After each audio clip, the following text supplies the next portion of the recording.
I was 4 months pregnant. They did some x-rays and saw that the baby had died. I needed an emergency operation and the doctor started panicking. I was sucked out of my body. I suddenly saw beings that had humanoid faces and torsos, enormous, beautiful fishtails. They just transmitted telepathically, "You're home." And they proceeded to tell me lots of different things. I suddenly realized that everything in our earthly realm is a lie. Life is a dream. The A.J. Parr Spiritual Journalist Podcast. Today we have a really special guest, Nicole Meeuws. Her experience is really unique. She met some really amazing beings, and they left her a very important message. So hello, Nicole, how are you? Hi there, it's lovely to be here. Thank you so much for inviting me. So tell me about the day that you died. I understand you were pregnant, you were taken to the hospital. So tell us about that, please. I was 4 months pregnant at the time, very excited to have my first child at 39. And suddenly I think I could sense something wasn't right. I started bleeding. My husband's a doctor. He said, "Listen, we need to go to hospital. We need to check you out and see what's going on." And, of course, I was like very anxious at the time. And I went with him and listened to him. And he took me to the hospital. And they did some x-rays and they saw that the baby had died, sadly. And they told me I needed an emergency operation to remove the child, the dead baby, unfortunately. And a lot of feelings and emotions go through a woman's heart and mind when she goes through things like this. And I couldn't keep it inside. I had to go for the operation. So there I was on the bed, on the operating bed. And, my husband was kind of close because he's a doctor. He was allowed in. And they gave me an anesthesia. And as they did that, my heart rate immediately spiked, and so did my blood pressure. And my husband was like looking at the monitor, and I looked at his face, and immediately I got goosebumps. I was like, oh my God, something's going on, because I could sense him. I know when he's panicked. And the other doctor started panicking and looking at the registers, going and trying to stay very professional and very conservative. And immediately in that moment, I was like, what? I was sucked out of my body, pulled frontal out of my body and upwards. And as I was pulled upwards, I immediately kind of entered this blue-white light. And it was almost going on one of those theme park rides where there's no stopping you. You're just full frontal being like pushed forwards and up. So I was just zooming full speed into this blue-white light. And this blue-white light instantly made me feel at peace. I don't know, it's almost like when we're in that void, we instantaneously know where we're going. It's very, very interesting, very strange. I've heard from other NDE people that speak about this.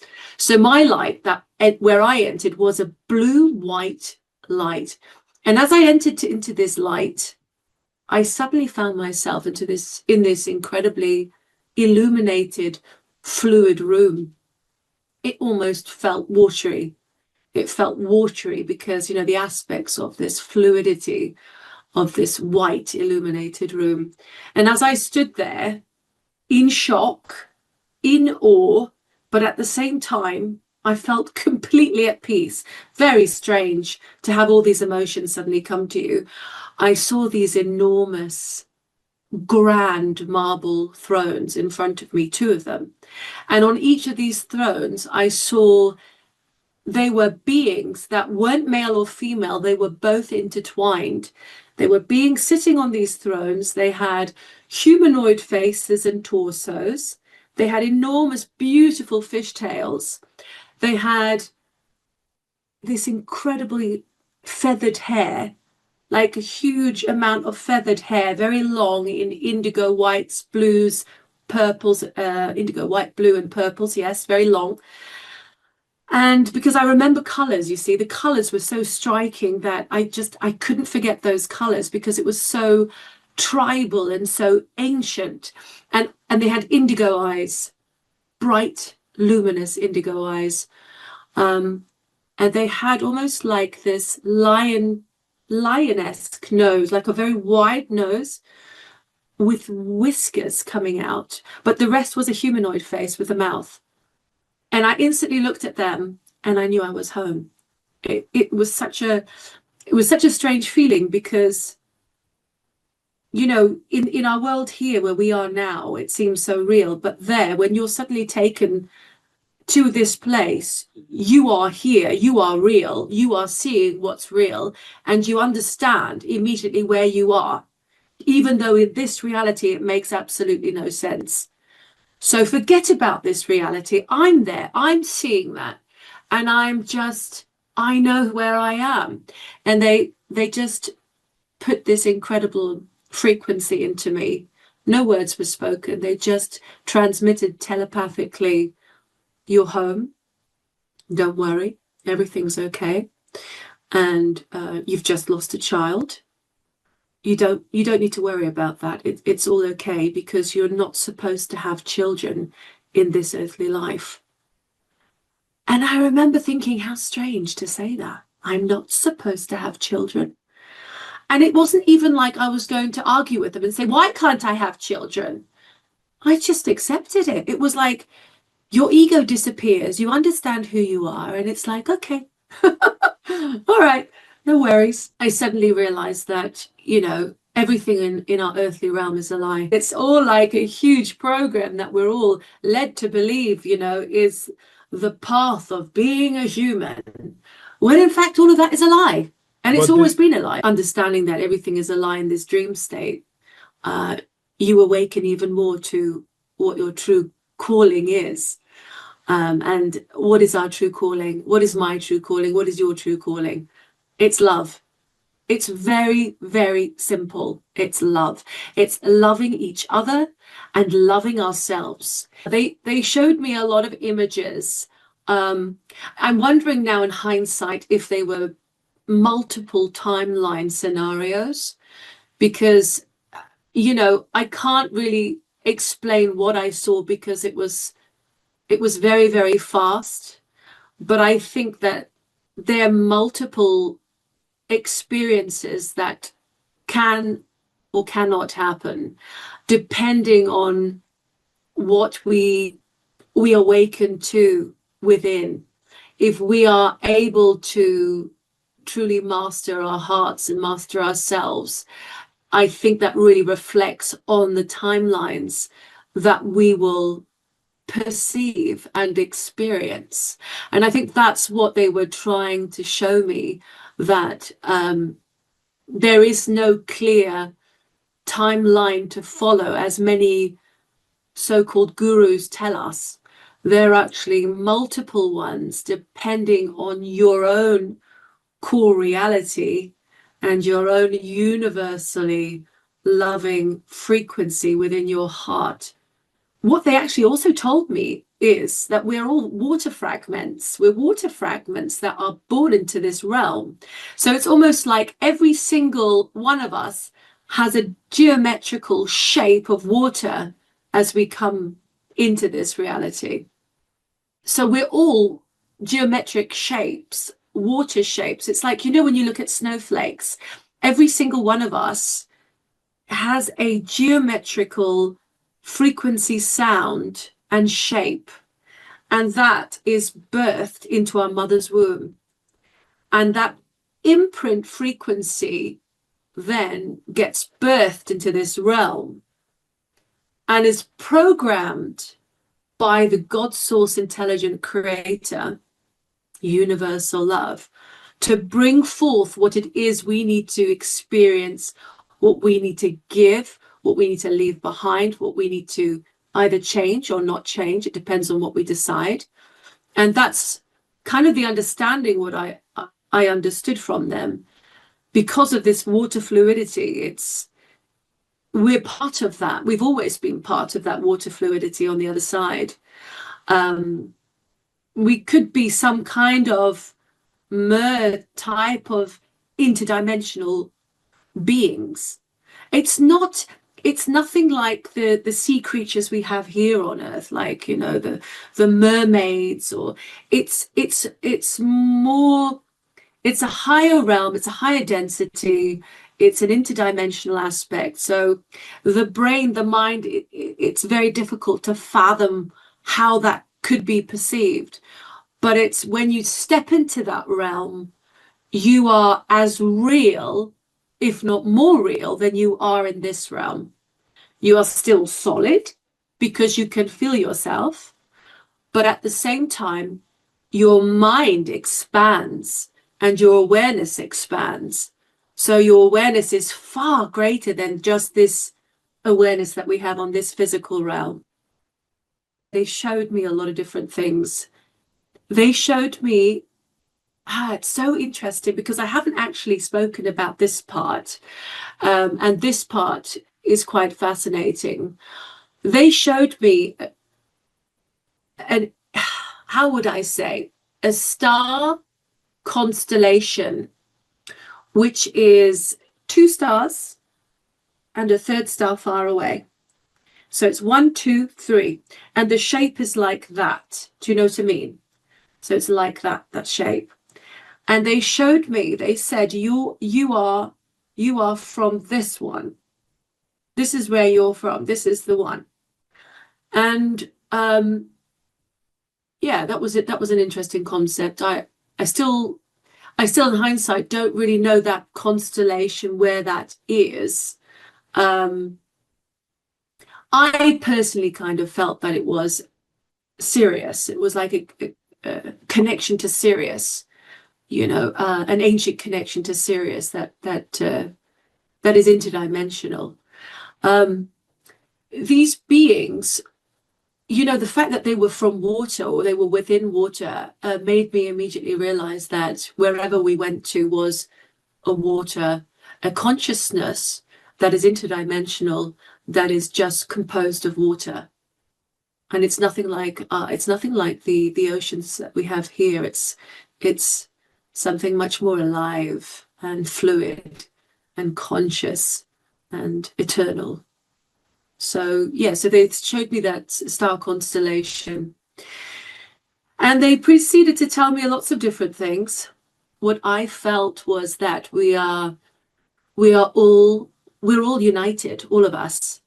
But as we are born into this realm, this earthly realm, we are fragmented, all of us.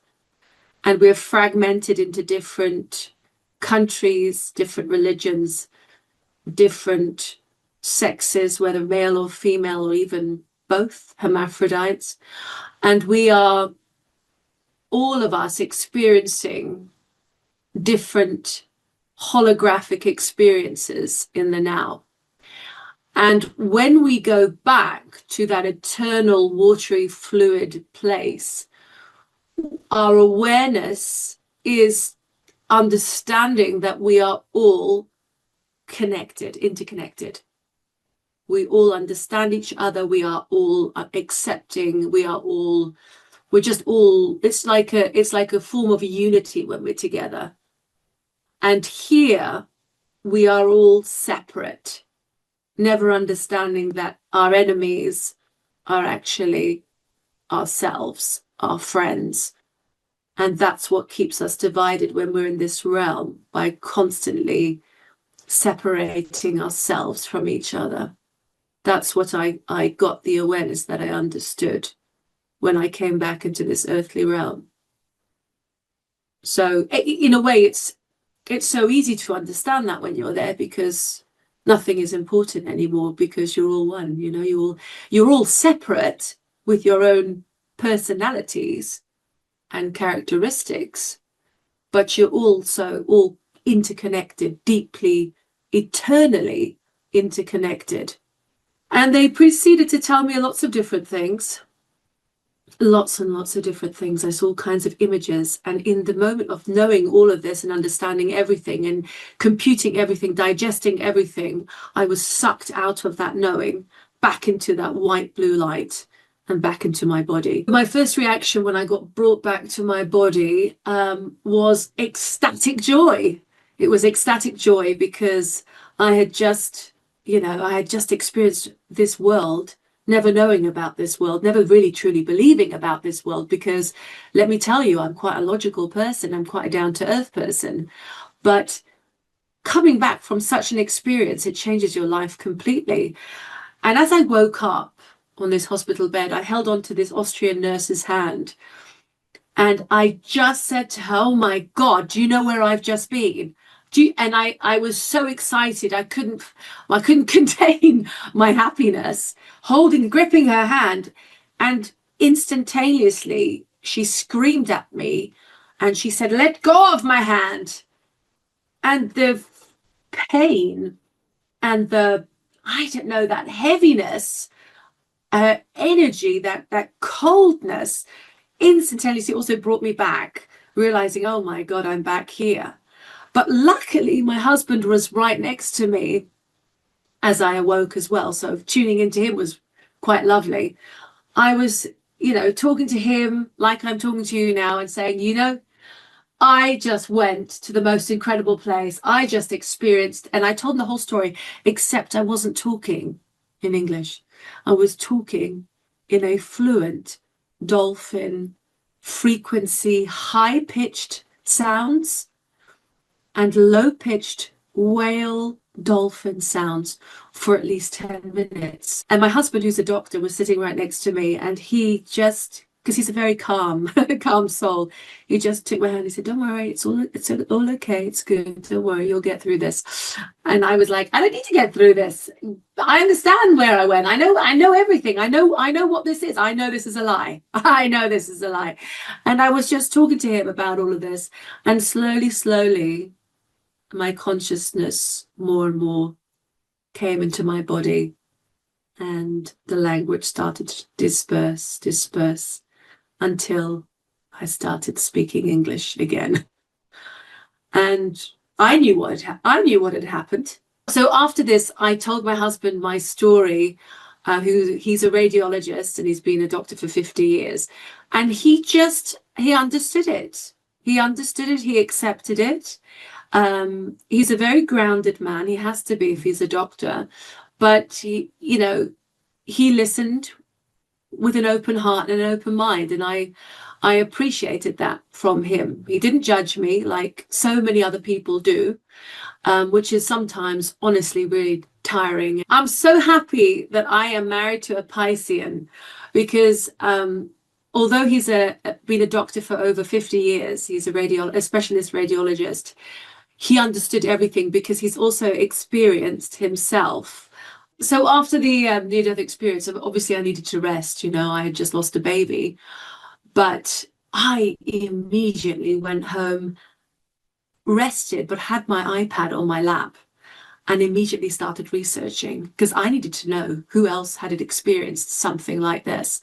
I had heard about people meeting Jesus. I had heard about people meeting their parents or their grandparents or the deceased, but I had never heard of people that had experienced these fish mer type of beings. So the only information that I found out was connected to the ancient tribe in Mali called the Dogon tribe. And I started investigating more and more about them and their connection to Sirius B. And what I found out was that they had, in the 1920s, been visited by scientists. And these scientists found out that their star knowledge was way beyond their understanding. They couldn't understand how they had received that knowledge, because there wasn't any out there for them to know about the star systems and Sirius B, yet they had that knowledge. And they found out from this Dogon tribe, these scientists, that they were visited by these dolphin type of beings. They came, they visited them, and they gave them this information. Apparently, they told them about how to grow plants and how to grow vegetables, and they were told so many different things, and also about this ancient star knowledge, this Sirius B, and that it, how it works and how it goes around Sirius A. So that I found highly interesting. I then also looked at the ancient stone carvings, and I don't know if any of the viewers have ever looked at stone carvings. I'm very interested in stone carvings. There are a lot of depictions of humanoid beings with fish tails, and these go back for thousands of years. So what's really been hidden away from us? What have we really not looked into because we've been blindsided by our fake schooling systems, our fake university programs? You know, what truly is our real history of where we come from and who our ancestors truly are? You know, who are we? So this information, I started to research more and more, and I found out, you know, about this strange ancient tribe, about these stone carvings, about these fish-like beings. And it started to make more and more sense of that these beings are real and they live in a realm that is interdimensional, and they communicate to all of us if we're open enough to have that communication with them. I was just fortunate enough to be able to receive that information while I had that experience in my near-death experience. So yeah, that was what I experienced. And I often wonder, you know, is this tribe an eternal tribe? Because it felt like when I met these beings, they felt like an ancient tribe, and nothing like the tribes that we see here on this earth. It seemed something much, much more eternal and far more ancient than anything here on this planet. Okay, so during the following days, did you tell your family, apart from your husband, what was their reaction?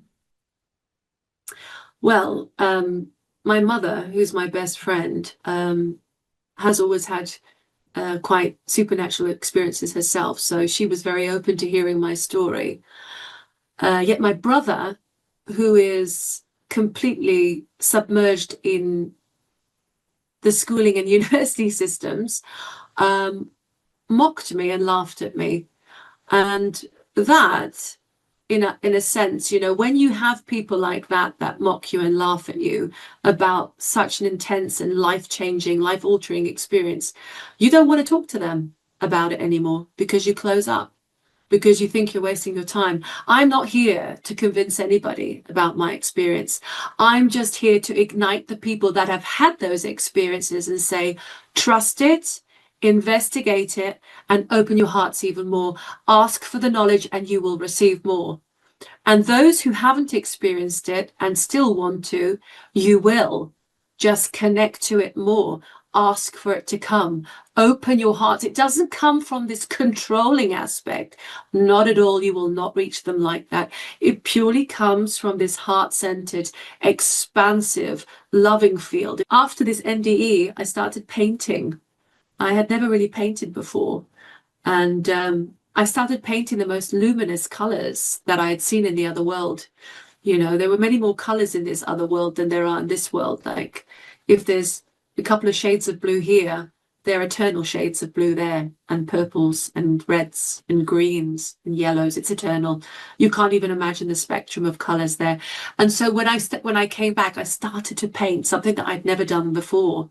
And that was incredible, because I had no schooling. I didn't go to art school. I didn't care about art school. I just got a canvas and just started to put my hands in paint, and I just did what I felt. And I started creating these incredible, beautiful, colorful, artistic pieces from my heart, you know, that when people see them, they just feel joy. And I'm so glad they do, because that's what I feel when I paint them. I bring back the joy that I had there into this earthly realm, and show that art should not be black.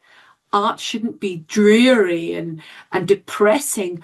Art should be inspirational and colorful, and bring back the colors of the universe. That's what art should be. And that's why I started painting these beautiful pieces. I'm surrounded by art here. I should show you, actually. You would like it. Of course, it's difficult to paint anything that you see interdimensionally, because the spectrum of colors are so vast. But this is my beloved painting called Sirius B. I didn't paint the feathers because it almost feels like the aura of the beings. But the other painting that I did was more recent, which is this one. And that one kind of shows you the beings that I painted, with their blue skin and their fishtail. I forgot their whiskers because I just thought it didn't look too good. You know, let's make them more humanoid, more lovable. So, yeah, so, you know, it's really created a lot of unusualness in my art to bring forth these interdimensional beings. And now I want to paint many more interdimensional beings. And not just that, after that, I also became much more psychic. I was able to feel people's emotions much stronger. I would go into a room and I would, I remember there was a point where I went to a shop and there was nobody in the shop. And I looked at my husband and we were in a Greek shop, one of those typical Greek touristic shops, you know, selling Greek crap. and I looked at my husband and I said, there's something Moroccan here. I don't know why, but I can feel there's something Moroccan. And far away in the back of the room, behind a desk, underneath a desk, a little man popped his head up and goes, I am Moroccan.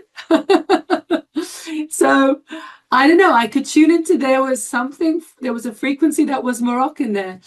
And I've had this all the time. So I know things about people. I can feel stories. I can feel imprints. I can feel all kinds of scenarios in their lives that sometimes doesn't feel great.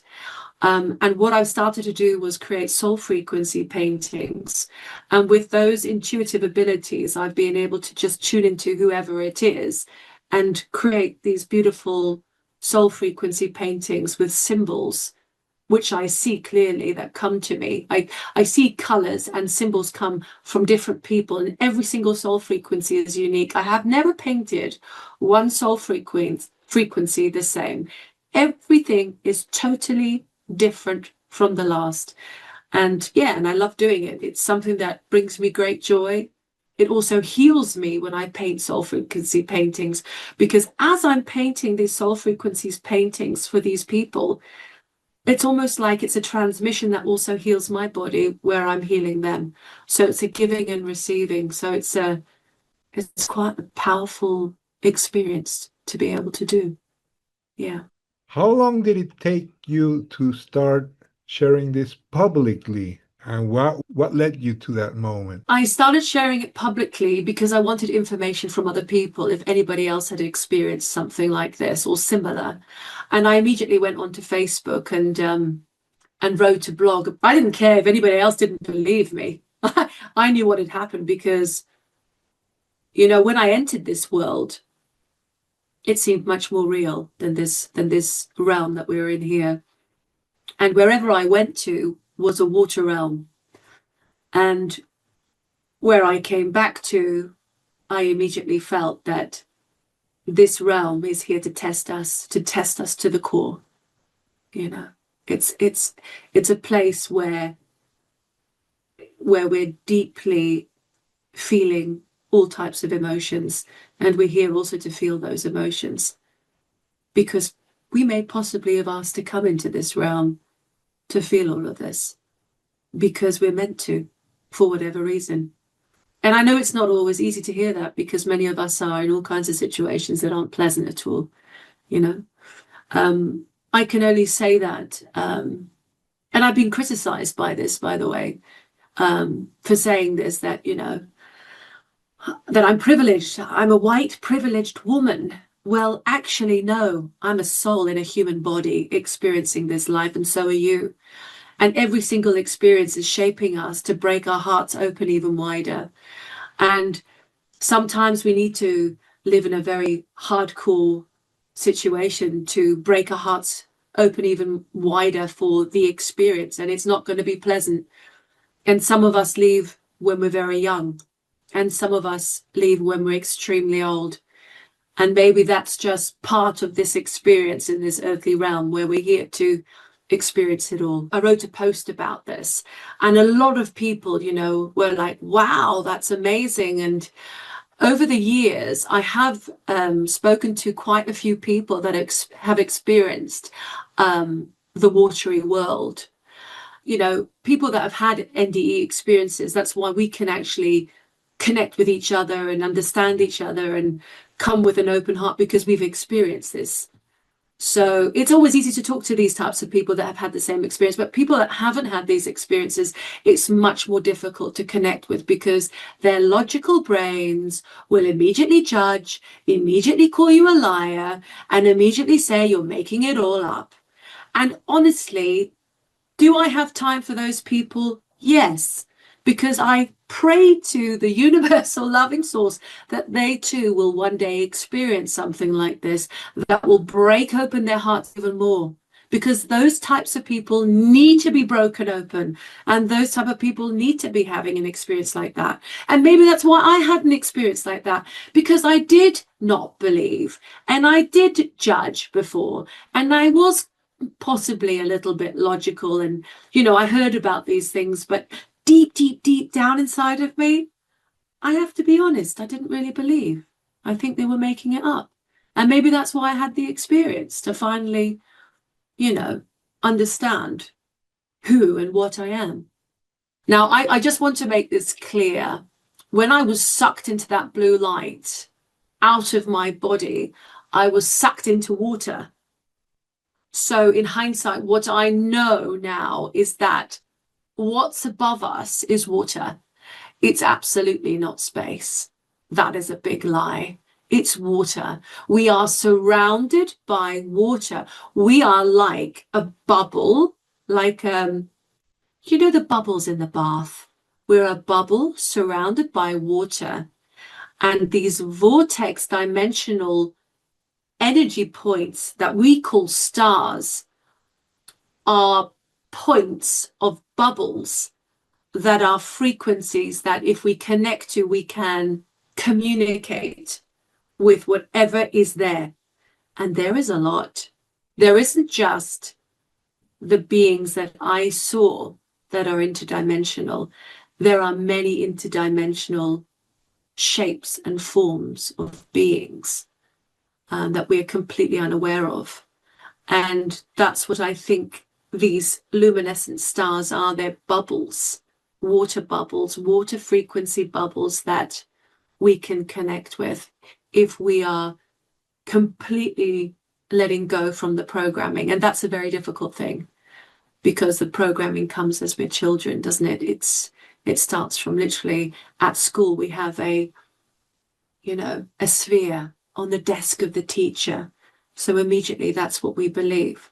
So of course, if we can bypass the programming, remain psychic, remain intuitive, which many of us are, because many of us have rebelled against school. But sadly, those of us who have rebelled also have taken, the rebels that have taken a lot of drugs and have formed addictions to drugs, and they have then weakened their psychism, and they've weakened the connection to their pineal gland and the connection to the universe within, because everything is within, and we are projecting it outside of us. So yeah, if we stay clean in our hearts and our vessels and make the right choices and heal the traumas that we have, it will be much more easier for us to connect to these realms. Even if we're chronically ill, we can still connect to these realms. So it really is just keeping your vessel clean and keeping your heart open, because the heart is the most potent energy frequency form in our electrical magnetic bodies that we have. That is the true brain, our heart, and our heart knows everything. I did my first podcast with Jeff Mara, and that was about 2 years ago. And Jeff Parr he's a wonderful guy. He's just lovely to talk to, and he's a really good listener. And I was interviewed about my experience together with my husband. Thankfully, he was there, so he can verify it as a doctor. It's always good to have a doctor by your side, somebody grounded and logical. And it was lovely. The interview went viral, and we had thousands of comments, and I received wonderful emails of people all around the world. I even received people people's emails from NASA. That was very interesting. And also people that have worked with the intelligence unit with extraterrestrial beings. Obviously, I'm not going to go into too much information there, but I have received highly interesting emails, things that have just made me open my awareness even more and my heart, because I do believe that it's something that comes together, to be able to understand that the frequency will always be love, no matter what. That's what we need to connect with. Even if fear seems so impossibly potent, we must always know love will win. You know, it went quite viral over the next few years. I was interviewed for a German channel, and that was really lovely. I had to speak in German because I speak fluent Dutch and fluent German as well, and that went really viral in Germany. It's always interesting. It's always the women that write back. The men have a harder, I don't know, a harder awareness or understanding. I'm not saying all men, but a lot of men have a difficulty in accepting my story as truth, because it almost triggers them, and it triggers quite a few men into anger, into resentment, into the logical mind, you know, the left brain way of thinking, whereas women tend to be natural empaths. They tend to be naturally intuitive. We're born with that. It's a God-given, and I'm not saying every single woman is, but a lot of women, but also men. There are many men that are born with intuitive abilities as well. So it was easier to speak to women about this, for sure. Yeah. If someone who's watching this is worried about death or recently lost a loved one, what would you tell that person? It's always really, really hard, you know, because everybody has a different way of coping with death. You know, for some people, it's so hardcore that they can't cope and they take their lives. With other people, it's like it becomes an absolute depression that they can't control their lives anymore. They can't live a normal life anymore, because every single waking hour they're thinking about their loved one. And I recently had an email from a wonderful man in America who had lost his son 14 years ago. And his son tragically died at a very young age. I think he was about 10 or 11. And I wrote back to him and told him that you do realize something, that we have to step out of our logical brains when we think about the other realms. We can't think about them with this state of mind. We have to let go from everything we've been taught and understand that we are not merely human beings, but we're spiritual beings in this human body for a very, very short time. Some of us leave much earlier, some of us leave later, but we all go back to that incredibly peaceful, loving place. Now, you don't need to fear that loving place, because the moment you're there, you know it's of love. It cannot deceive you, because love cannot deceive. And love is such a high vibration that it's impossible that anything else comes into that frequency, because it's the highest frequency, universal love. So all I can say to people that have lost someone is that you just have to understand it's like a frequency. It's just tuning into a different radio station. They're there. They're around you all the time. They know what you're doing. They know exactly how you're feeling. And the more you let go from your pain and suffering, the more it will be easier to connect to them with love. And because they won't feel your heaviness, because the more you grieve for them, the heavier it gets to be able to connect with this spirit, with this source, with this, soul. So I know it's easier said than done, because, I lost my sister when she was 32. And that was incredibly difficult. She had cancer. And,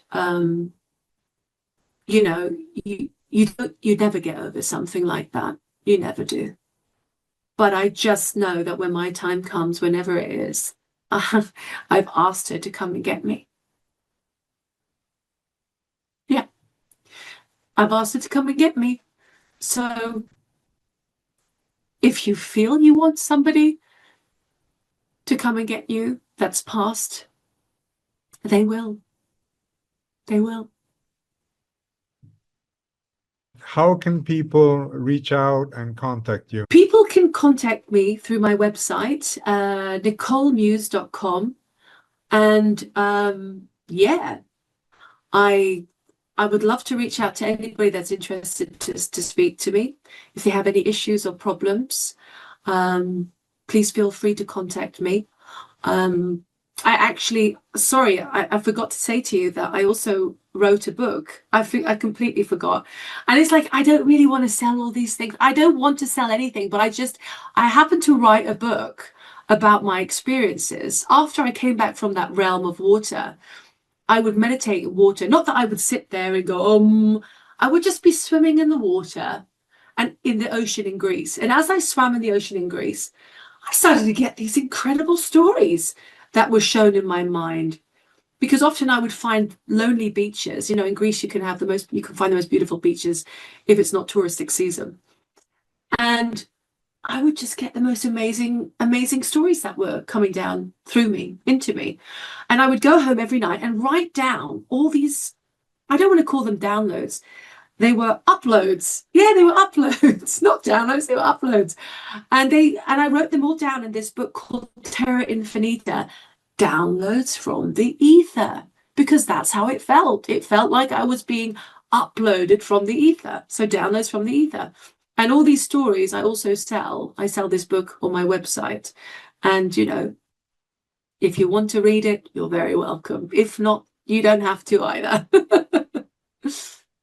Do you have a final message? Yeah, I do have a final message, and I'm going to look right in the camera to say it. So my message is, look, right now we're living in extremely turbulent times. We see it everywhere. Some of us are living through them, and some of us are not. Some of us are fortunate not to be living through them. But what we need to hold on to right now is the frequency imprint that we came in with, and that is unconditional, pure love. Without the programming, without the trauma, that's who we are. Whether you like it or not, that is who you are. You are a frequency of love. And we're here to implement that in this timeline right now and stay with that highest frequency possible, no matter what is playing out. And we might be in extremely crazy scenarios, fearful scenarios, but we need to hold our truth. We need to hold our freedom. We need to hold our transparency and our integrity and our truth. And above all of that, we need to hold our love to implement the timeline we want to create, heaven on earth. And that's what we're here to do. Life is a dream. I understood that what we're doing every single day here is more like we're in a dream state. We go about our daily lives, monotonous, going to work, having relationships, having dramas in our life, whichever way, whichever direction you want to create those dramas. And it's almost like we're completely asleep while we're living our lives out in this realm. It's very, very interesting because we talk about superficiality. We follow superficial things, you know, whether it's in the media or in movies or discussions we have with friends, you know, it's something that it just happens, you know. None of us in this realm really come to each other and connect in a deep, profound way because we're fearful of connecting truly with our hearts and being completely transparent and truthful You know, none of us come to each other and say, "Oh, how are you? It's so lovely to see you," and give you a big hug. You know, I'm talking even about strangers, because we're fearful of the reaction we're going to get. But there, everybody's like that. You connect with love. It's like seeing old friends again. It's like seeing family again that you've had eternally. Can you imagine that? Family that you've been with eternally. And so I suppose this world really, truly is the dream state that we're in, being programmed every day by the media, by everything that's around us, from school through to universities, to our jobs, what we need to do, what we shouldn't do, you know, that we need to earn a lot of money, that we need to buy a friggin' house, that we need to have a mortgage and pay taxes. Do you know what I mean? Life is a dream, and we are the players within this dream. But once we awaken out of the dream into the real life, the realms that are eternal, we awaken and we once again find who we truly are. And that's universal love. Hold on to it and remember who you are. If we don't love ourselves, we become toxic. We start having toxic habits. But if we love each other and we love ourselves, we're able to release the trauma, release the addictions, release everything that is burdening us, and start to live our life with mastery, with vision, with clarity, with universal love. It's very simple. Hi, I'm Paul Perry. I just finished re-releasing a book I wrote with Dr. Raymond Moody in 1990. The book is called Reunions.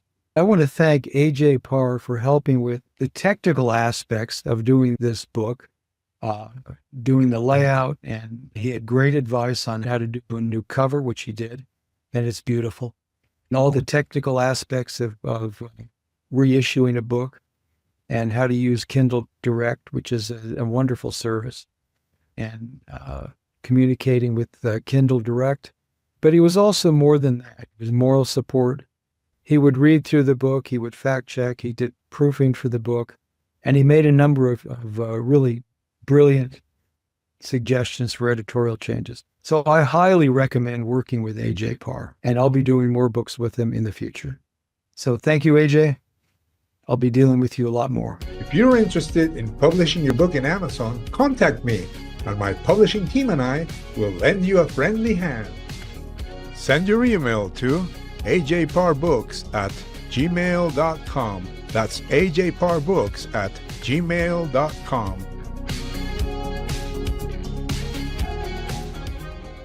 Stairway to Heaven, 25 near-death experiences about our encounters with God, Jesus, and paradise. Journalistic research on real cases by A.J. Parr. I looked down, there's no body, there's no me, but I felt just like me. And my first thoughts was, wow, this must be heaven. The whole Bible, Jesus, God thing is really true. And I said, if you're praying and you talk to God, it's just like that. It's God, you need to send people back so they can tell people it's real. Send some back. They have no idea this is real. So there was quite a bunch of activity that they were doing during this time. And so, you know, I know they were working on me really hard, but the whole time that I was gone, I went to heaven. So as far as what I was experiencing, it was wonderful, you know, and I was able to see God and to see Jesus. I turned and I said to this one leader character who had come and collected me, I said, who are you? Who are you exactly? You're not the same as these, because he was not the same as the other angels. And he seemed to be the one that was emanating this incredible love more than anyone else. And he just looked at me and said, I am the one you call Lord. Now, for me, there's only one person in all of history that I call Lord, and that's Jesus. And you know, this was Jesus that I was sitting in front of. And that really did overwhelm me at that point. I remember feeling all this light, seeing light all around me. And I was just like, when you're in a deep state of meditation, when you go so deep that you don't see what's around you, you just become one with the light. So that's what happened to me. I became one with the light. At that point, I was turned upward, my spirit was, and I was aiming towards the sky. And I saw a beautiful, bright white, but it isn't a white that we can describe. So it's the brightest light you could imagine here on Earth, but without being blinding. I cannot die right now. Will you take me back? I have a lot to do right now.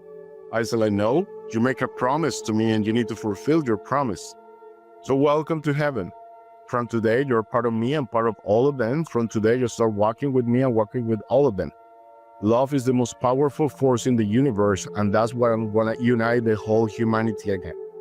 And then he said, okay, he put his hands around me and said, let's do a live review. I just really became fascinated with the light and became just the joy and the love of God and just the peace of God just began to wash over me. And I just began to look at my arms, and, you know, it's not a light like you just turn on. I mean, this light had like particles. It was just like moving and just covering my arms and my body. When I was enveloped with that bliss and joy, at first it was all just a bright, warm light. And then it started to like settle down and take form. And it felt like I was in a cathedral, maybe with the marble walls and high ceiling or something, but it was still kind of misty looking. And I know that I had looked over to the right and I saw a good size, like an architect's table with a great big, huge book, like a huge Bible or something, open about halfway. And I remember somebody telling me what was in that book. And I believe it was my life. And I was only halfway through. Stairway to Heaven, 25 near-death experiences about encounters with God, Jesus, and paradise. Journalistic research on real cases by A.J. Parr. This has been the A.J. Parr Spiritual Journalist Podcast. Please like, share, and subscribe.